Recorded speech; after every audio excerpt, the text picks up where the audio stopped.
Syekh Imam Busiri itu membuat syair mengenai Muhammadun Basyarun walaisa kal basyari bal huwa yaqut bainal hajari, kan gitu Ustaz ya.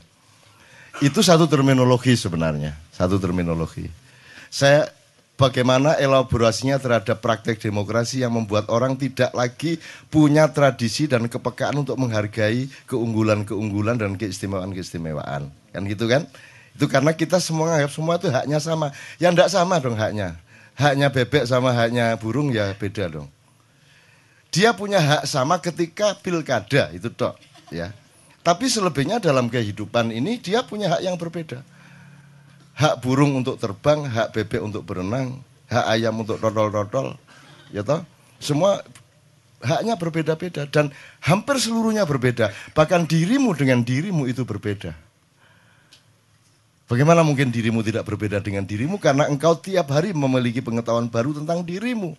Dirimu yang sekarang bukan lagi dirimu yang kemarin, karena yang berkembang adalah pemahamanmu. Makanya Allah tidak mengatakan Allahu kabir, walakin Allahu akbar. Akbar itu artinya lebih besar. Jadi dia dinamis, selalu baru pengetahuan kita mengenai hidup, mengenai diri sendiri, mengenai apalagi mengenai Allah. Karena Anda aslinya tidak mungkin Anda mengenal Allah. Tidak mungkin. Itu Allah memudahkanmu dengan gini aja deh, daripada kamu repot sebut saya Allah. Padahal dia bukan Allah.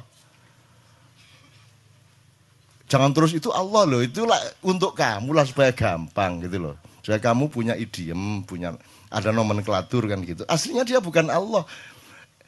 Loh, untuk apa Allah punya nama? Untuk Allah, kamu gimana sih? Allah punya nama itu untuk disapa siapa?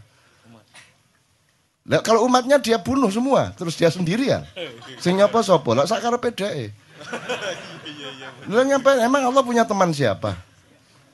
Sehingga dia butuh nama untuk disebut, untuk dipanggil. Dia tidak butuh apa-apa.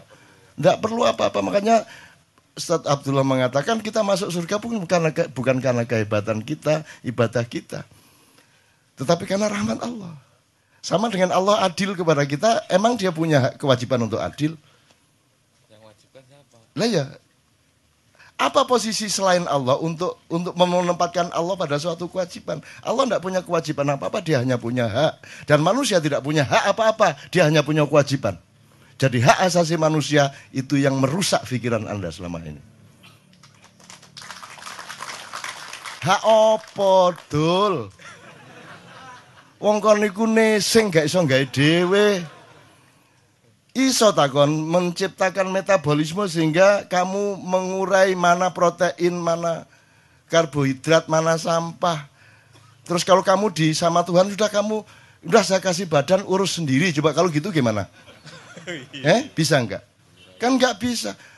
Kamu melahirkan bayi dan semua bayi di muka bumi ini oleh Allah diseragamkan nangis begitu keluar. Bayangin kalau Allah bikin anomali. Ono bayi metu.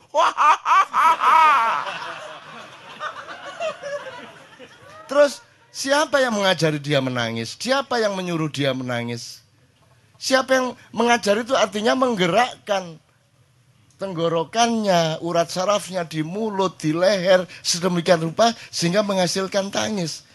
Kamu pikir bisa ibunya mengajari?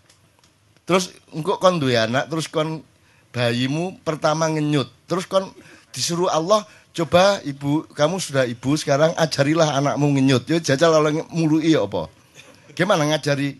Ayo nak, bibirnya digerakkan. Oke,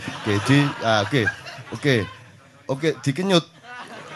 Ya enggak bisa, bayinya belum paham kok. Jadi bagaimana manusia punya hak itu bagaimana? Enggak mungkin manusia itu punya hak. Kalaupun ada hak itu hak pakai. Bukan hak milik, ya toh, hak pinjaman kan gitu. Nah, ini kalau ngomong hakikat dan kita sudah rusak sekarang ini. Jadi saya bertahan di situ. Saya tidak pernah menggunakan hak karena saya sendiri memang sebenarnya hakikatnya tidak punya hak.